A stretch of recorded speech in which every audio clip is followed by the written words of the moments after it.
중에서 저번에 금융의 개념만 공부했죠. 자, 오늘은 83쪽에 보시면 제3절 저당의 상환 방법이라고 나오죠.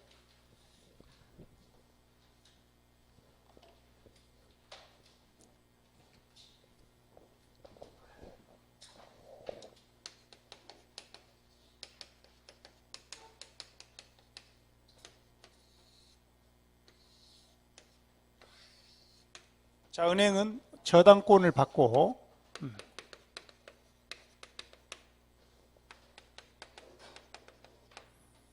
여기가 이제 차입자가 되겠죠.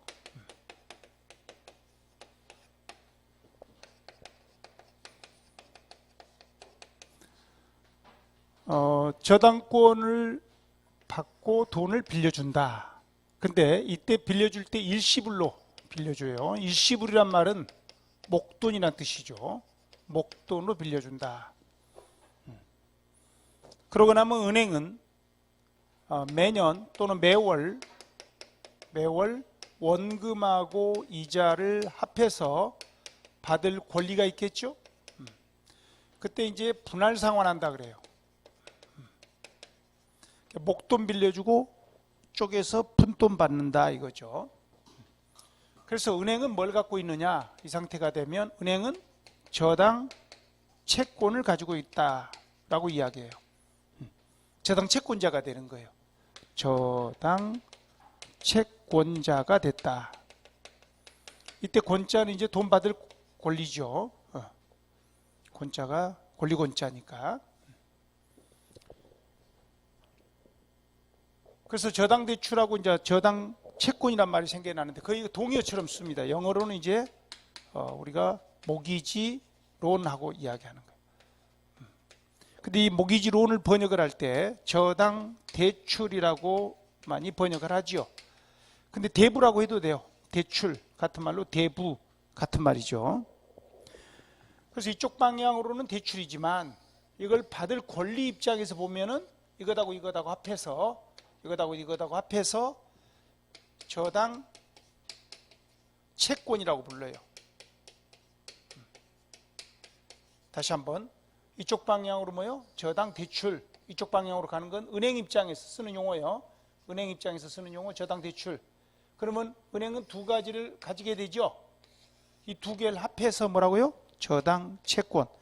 방금 저당 채권은 뭐하고 합해졌다? 저당권 플러스 원리금을 받을 권리, 원금하고 이자를 받을 권리를 담보채권이라고 불러요.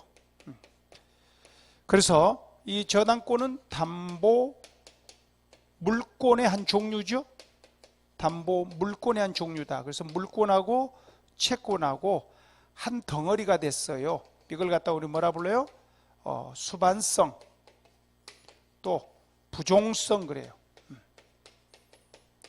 부종성이라는 말은 부착돼서 따라다닌다 이거예요. 아주 쉬운 말로 한 몸이다 이거죠. 한 몸이다. 둘이 한 몸이다. 근데 이제 이걸 받는 방법, 이 원리금을 받는 방법, 거기에 따라서 저당 채권의 종류들을 공부하려고 그래요. 지금부터는 제가 모기지 또는 모기지론, 론자는 빼도 돼요. 모기지 또는 모기지론 같은 말이에요. 그것의 종류를 공부하려고 하는데 첫 번째 유형은 우리 책에는 지금 뭐가 먼저 나왔어요? 고정금리, 변동금리가 나왔나요? 83쪽에 고정금리, 변동금리다. 그러면 대출 이후에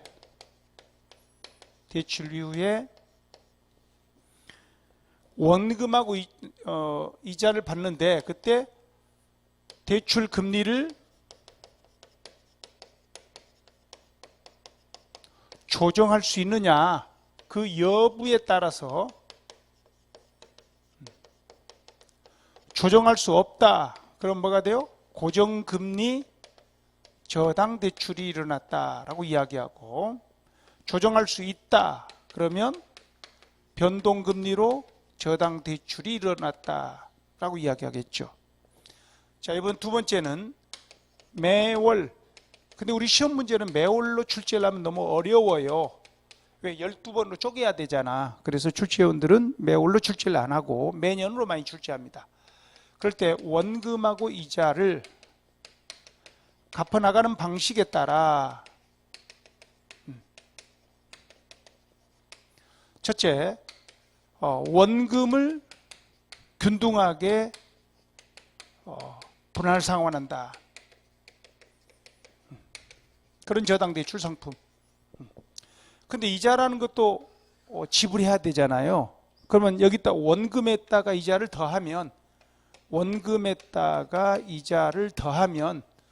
시간이 흘러가면서 점점 줄어들어요. 그런 분할 상환 방식이다.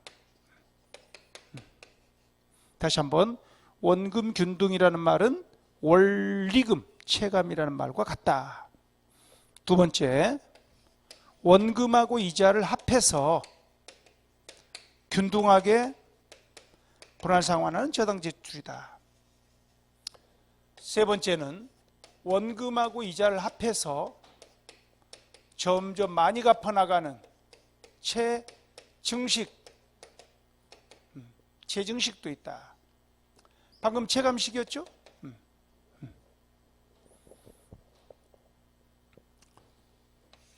자, 우선 고정금리 변동금리부터 공부할 거예요. 대출 실행 시점. 오늘 대출이 나간다고 해볼까요? 오늘이 12월 17일입니까? 17일. 이 시점에서 시장금리, 여러분들 금리라는 말이나 이자율이라는 말이나 같은 말이에요. 그것보다 대출금리가 더 높게 약정될 겁니다. 이걸 약정금리라고 합니다.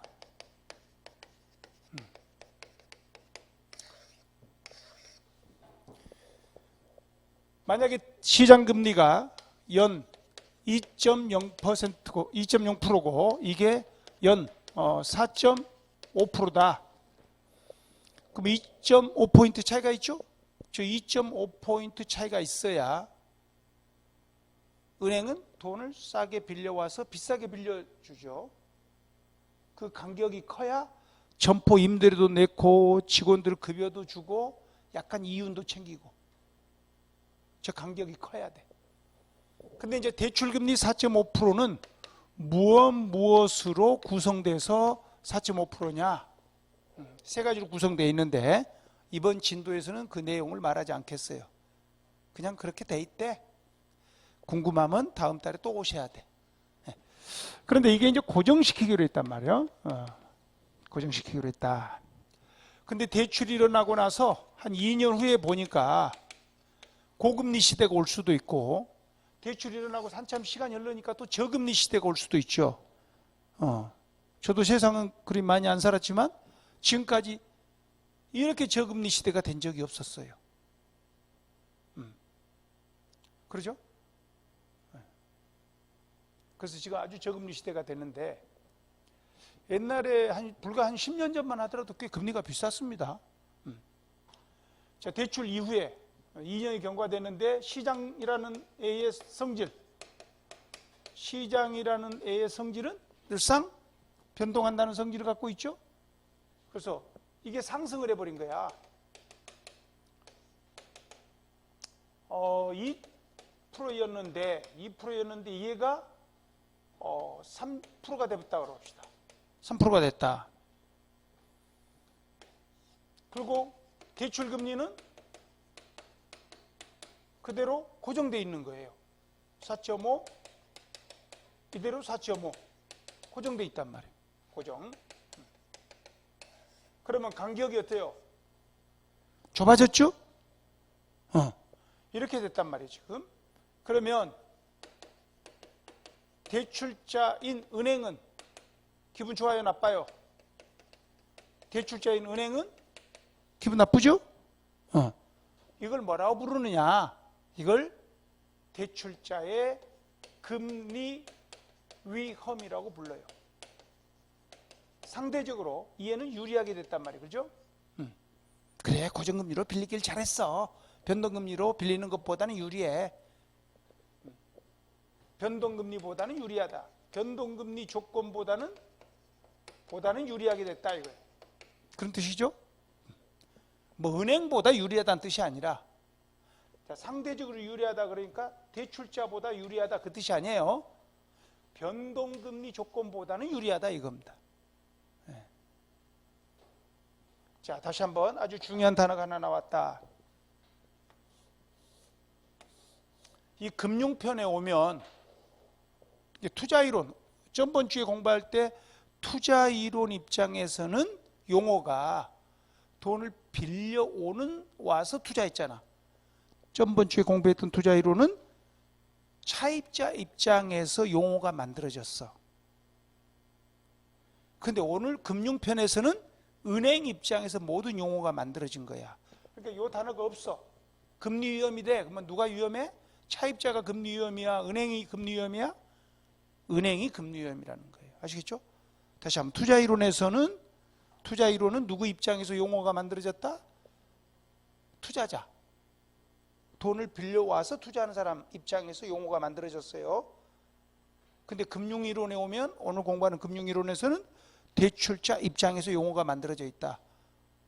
그 다음에 나중에 공부할 감정평가 이론에서는 소유권자 입장에서 용어가 만들어져 있어요. 내 땅, 내가 소유권자인데 내 땅의 감정평가 가치가 높게 나오면 기분 좋죠? 그렇게 용어가 만들어져 있어요. 근데 투자이론에서는 그 땅을 살 사람 입장에서 용어가 만들어졌다고요. 투자한다는 건 땅을 산다는 거거든. 용어가 그렇게 개념 규정들이 만들어졌으니까 그걸 좀 보셔야 돼. 자, 이번에는 한 4년이 경과된다. 만약에 저금리 시대가 된다면 시장 금리가 아까는 2%대였는데 저금리 시대가 돼가지고 뚝 떨어져가지고 1% 시대가 됐다. 그럼 은행은 기분 좋아요, 나빠요? 은행은 기분 좋을 거란 말이에요. 그죠? 고정금리 4.5%가 그대로 고정돼 있으니까. 그래서 이런 식의 된 거 아닙니까? 그죠? 이렇게 된다면 이 간격이 억수로 커져서 대출자는 아주 유리할 거라. 근데 차입자가 불리하죠?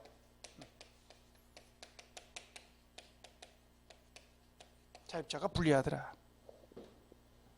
근데 이 불리한 상황이 만약에 장기화된다면, 이 불리한 상황이 장기화된다면 여러분들은 어떻게 하고 싶어요? 여러분이 차입자라면 어떻게 하고 싶어요? 저 비싼 고정금리 상품을 갚아불고 싶죠? 근데 돈이 있어요? 돈이 없으니까 다시 빌려서 갚아야 돼. 다시 빌리자. 이걸 재융자라 그래. 재융자를 통한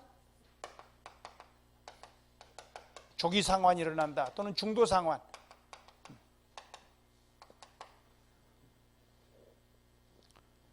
돈을 빌려서 다시 갚는 걸 뭐라 불러요? 빌린다 그래서 차를 쓰는 거예요. 차. 차환한다.